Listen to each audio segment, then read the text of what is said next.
तो 10th class आज हम ग्रामर का स्टार्ट करेंगे। सबसे पहले हमारे पास आज हमारा लेसन जो है वो डायरेक्ट और इनडायरेक्ट स्पीच के बारे में है।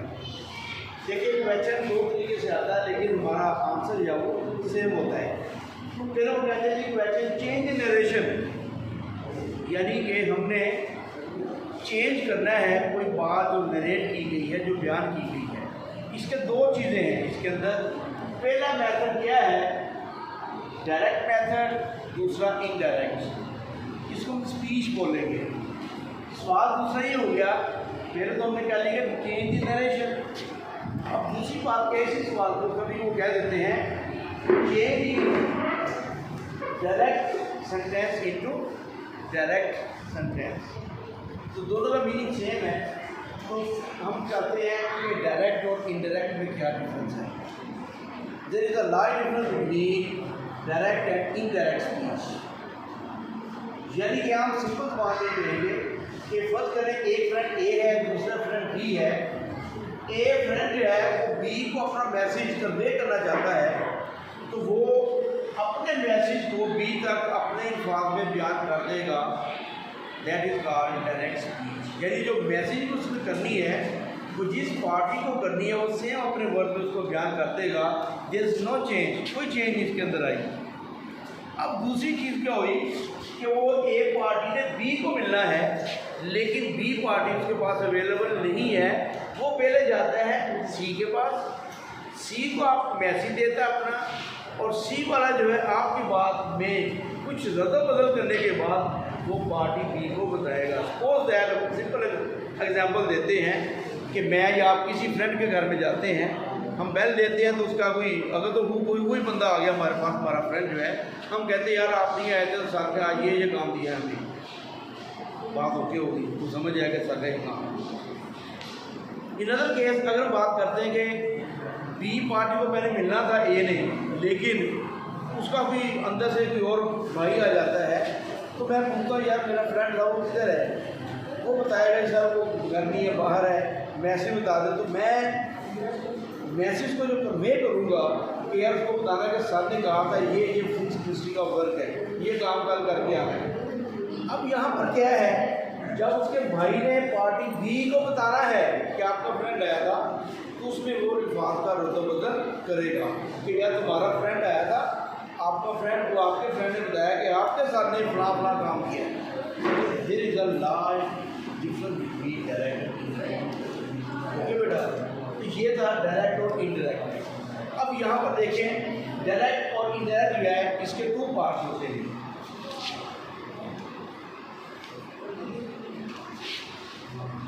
Part of direct speech two parts हैं। एक होता है reporting speech, number 1 reporting speech, यानी जिसने रिपोर्ट करनी है। और नेक्स्ट क्या है, नंबर 2 रिपोर्टेड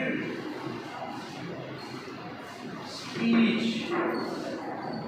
यानी जो आपने स्पीच रिपोर्ट कर दी है, बयान कर दिया आपने। इसी जो चीज़ को देखते हैं कि इसको लिखने का तरीका क्या है कि how right a direct speech. सिर्फ अभी ये देखना कि डायरेक्ट स्पीच जो उसको कैसे आगे चलाते हैं उसका लिखने का। फॉर एग्जाम्पल मैं कहता हूँ he says comma inverted comma figure, comma उल्टे कोमे यानी कोमा इन्वर्टेड कोमा फिगर, उसका ऐसे पढ़ते हैं हम, he says comma inverted commas begin. अब ये वाली क्या होगी हमारे पास, ये होगी रिपोर्टिंग स्पीच।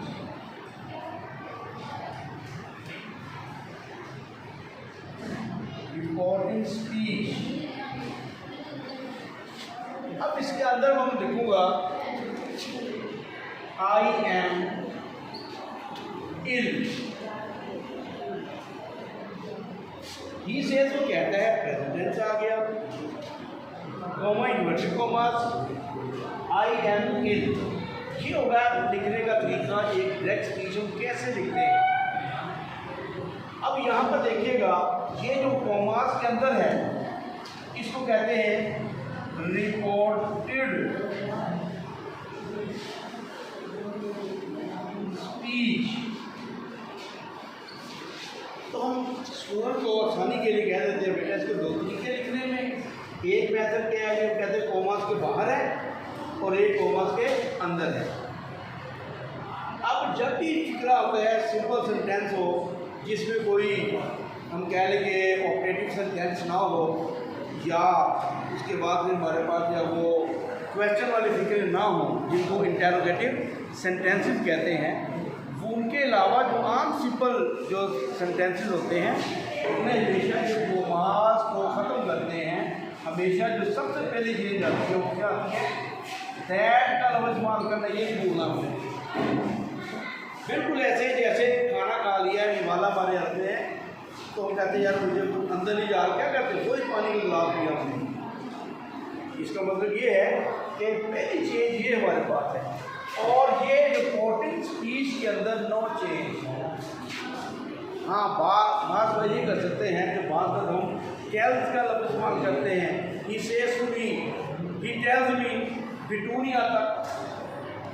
ये सिर्फ हम सिंपल सेंटेंस की तरफ आ रहे हैं कि ये होगा इसका लिखने का। अब चेंज इस हिस्से में आनी है, यहाँ पर चेंज आनी है जिसको कहते हैं कि रिपोर्टेड स्पीच है, देयर विल बी चेंज, यहाँ पर चेंज आनी चाहिए। वो चेंज क्या होगी कि सबसे पहले हमने देखना है कि टेंस जो है वो चेंज नहीं होता, तब भी चेंज होगा जब कॉमों के बाहर जो रिपोर्टिंग स्पीच है, रिपोर्ट करने वाला जो है वो अगर प्रेजेंट टेंस के अंदर है, प्रेजेंट या फ्यूचर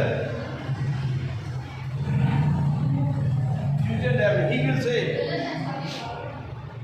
आई शैल से, ही सेज, आई से, ठीक है ना। तो इस हिस्से पे नो चेंज हम टेल लगा सकते हैं या ना भी हमारी मर्जी पे है, लेकिन सबसे पहले दैट लगाना है और आगे क्या करना है। अगर तो टेंस के अंदर पास है तो अंदर पास ही रहेगा, फ्यूचर है फ्यूचर ही रहेगा। हाँ, एक चीज़ का ध्यान रखना है कि हमें सब्जेक्ट शुरू में जो है रिपोर्टिंग स्पीच में आई, हुई, यू, दे वगैरह, यानी कि हम ये सिंपल फॉर्म में कह लें कि हम जानते होंगे पिछले लेसन हमने क्या किया था कि हम कहते थे कि what is a person, how many types of a person. उसमें हमने मैंने बताया था there are 3 types of a person, एक पर्सन की 3 टाइप्स होती हैं। पहली कौन सी है, फर्स्ट पर्सन है, इसमें आई और हुई होता है, या इनकी फिर आगे फॉर्म्स हैं आई, माई, मी, हुई, आवर, आस, ठीक हो गया। उसके बाद इसी तरीके से सेकंड पर्सन यू आता है, जस्ट यू, इसकी फॉर्म में कह देते हैं यू, यूर, यू। और तीसरा थर्ड पर्सन जो है इसकी 2 टाइप्स होती हैं, एक सिंगुलर होता है, एक प्लूरल होता है।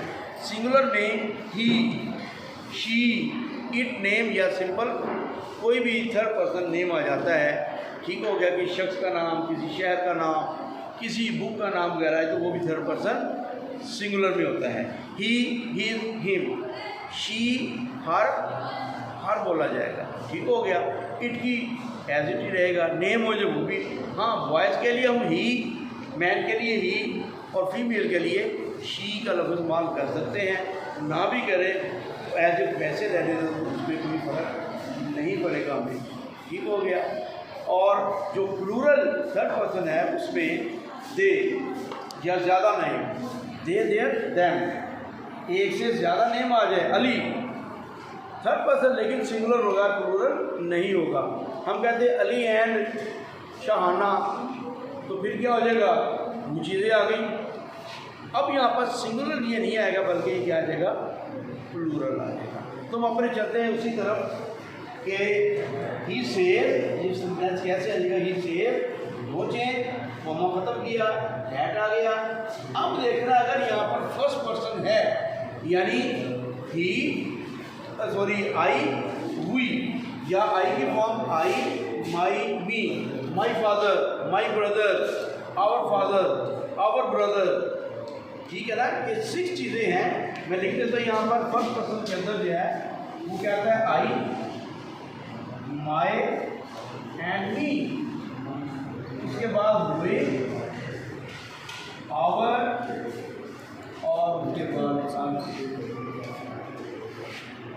चेंज, इसने कभी भी सॉरी ये चेंज होगा कहाँ पर चेंज होगा, ये यहाँ से फिर हम स्टार्ट कर रहे हैं जिसको हम कहते हैं कि सब्जेक्ट शुरू में। सारी बात है कि यहाँ पर कोई नेम हो सकता है, यहाँ पर आई है, यहाँ पर भी आई है, तो उसमें नो चेंज, आई तो आई ही रहेगा। लेकिन जब दोनों डिफरेंट आ गए हैं तो फिर अंदर वाला जो है बाहर वाले को अपनी जगह पे लेके आएगा, सिंपल बात में कि यहाँ से ये इसके साथ टक्कर खाएगा कि भाई चल यहाँ से मैं अपनी बात करने लगा हूँ। तो क्या होगा, ये वाला जो है इसको आई को कहेगा बेटा निकलो यहाँ से यार, मैं आ गया जगह पे।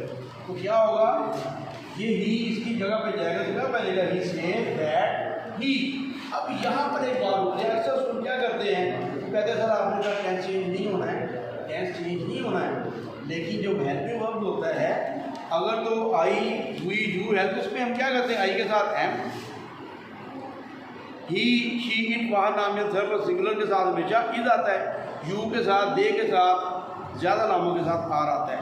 तो यहाँ पर ही नहीं आ सकता, नो, ही के साथ क्या आएगा इज, ही इज और आगे इज। तो ये बन गया इसका सिंपल सेंटेंस।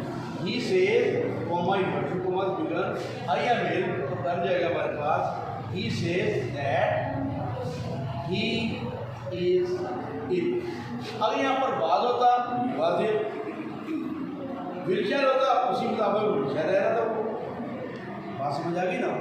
तो इसलिए आज हमने सिर्फ और सिर्फ ये सीखा है कि कॉमर्स के बाहर सेज हो, दिल से, शेयर से हो, तो there is no change in the reported speech, यानी कि सिंपल वर्ड में कह सकते हैं वो कॉमो के अंदर चेंज नहीं आएगी जब वहाँ बाहर जो है वो प्रेजेंट या फ्यूचर टेंस का इस्तेमाल होगा।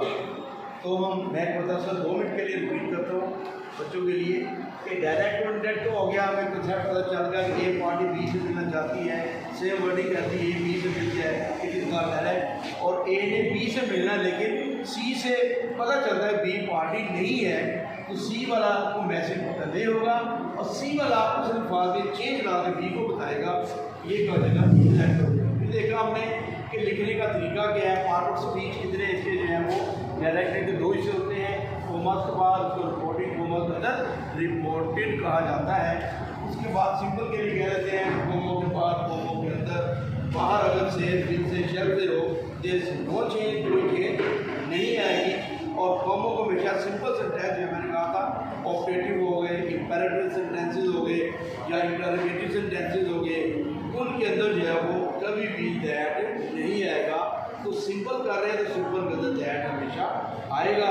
उसके बाद कहा था ये चीज़ें जब से शब्द से होगा देयर नो चेंज, हाँ जो सब्जेक्ट होगा उसके मुताबिक चेंज होगी। सब्जेक्ट की हमने आज देखा है कि फर्स्ट पर्सन की चेंज होती है, आई, we, I, my, me, we और अस, वो हमेशा जहाँ से फिक्रा स्टार्ट हो रहा है वहाँ पर करेंगे। बात के लिए बेटा, तो आज के लिए हमारा यही लेसन है और इंशाल्लाह कल इसके हवाले से दोबारा हम बात करेंगे। थोड़ा सा अपने मेंटल को जब वो थोड़ा सा प्रिपेयर करके आइएगा, खुद भी प्रिपेयर होइएगा। जहाँ पर आप फिजिक्स केमिस्ट्री मैथ करते हैं तो वहाँ पर ये बेसिक चीज़ें हैं, ये अगर हमें आ जाती है। देखिए एक सेंटेंस को करने के लिए मेरा जहन जो है वो कंप्यूटर तो नहीं है, लेकिन एक फिक्रे को करने के लिए सारे कवानीन, एक एक हेल्पिंग वर्ब का इस्तेमाल, टेंस का इस्तेमाल, चेंज कहाँ पे आनी, वो एक सेंटेंस को करने के लिए आती हैं। तो आमतौर पर कह देते हैं स्पोर्ट के लास्ट लफ्ज़ हमारा जो है कि practice makes a perfect man. जब तक प्रैक्टिस नहीं करेंगे, घर जाके इनकी प्रैक्टिस नहीं करेंगे, बुक इसकी नहीं लेंगे, तो उसके बाद हमें ये काम मैं टक्कर लगाता जाऊँ, जो बात करता जो आपको समझ नहीं आएगी। ठीक होगी, चला अल्लाह।